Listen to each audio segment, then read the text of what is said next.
Hey, I'm Jim Weber in the Fox 13 Weather Center. Thanks for logging on to myfoxhurricane.com. So everything's very quiet in the tropics. As you look across the Gulf of Mexico, the Caribbean, just like what we've seen over the past several days. Really not much going on. We do have a little flare-up of some convection across the extreme southern Caribbean. No sign anything is going to become organized down in that direction. Now, one area we've been watching is along the eastern U.S. We've got this frontal boundary that's been strung out over the Carolinas over the past several days, and some of the computer models, they want to try and maybe slide one of the areas of low pressure along this boundary and then out into the Atlantic and try and develop something. Basically what we're looking at is right through, I'll go ahead and kind of draw a line through there, right through here.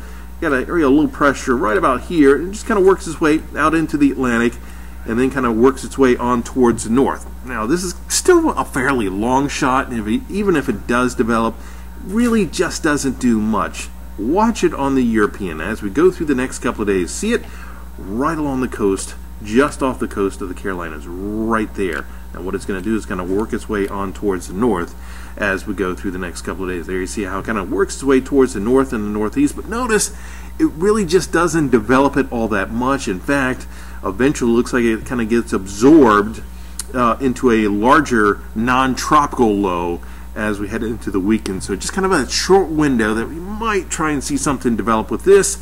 At this point, I'm giving it a pretty low chance of anything happening with it, but we'll watch it and we'll keep you updated right here on myfoxhurricane.com.